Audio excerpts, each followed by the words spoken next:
বন্ধুরা, আজ হঠাৎই ইচ্ছে করলো পাস্তা বানানোর জন্য।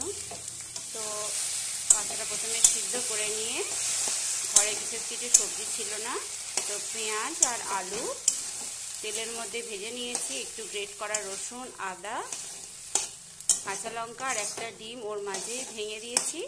দিয়ে সিদ্ধ করে রাখা পাস্তাটা জল ঝরিয়ে নিয়ে এর মধ্যে অ্যাড করে দিয়েছি। একটু সস আর বিট নুন দিয়ে নাড়াচাড়া করে নিচ্ছি।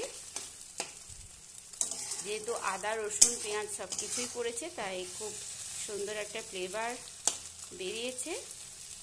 আর একটা ডিমের পোচও বানিয়ে নিয়েছি, এর সঙ্গে সার্ভ করে দেব। তো বন্ধুরা, সবাই কমেন্ট করে দেখে বলবেন যে কেমন লাগলো। গন্ধ তো অসাধারণ বেরিয়েছে, জানি না খেতে কেমন হবে। আর এর সাথে গার্নিশিংয়ের সময় যেটা দেবো আমি সার্ভ করার পর আবার আপনাদেরকে দেখাচ্ছি। তো বন্ধুরা, এই যে সার্ভ করে নিয়েছি। তো খুব একটা ভালো পারিনি গার্নিশ করতে, আর ওপরে একটুখানি চানাচুর ছড়িয়ে দিয়েছি আমি।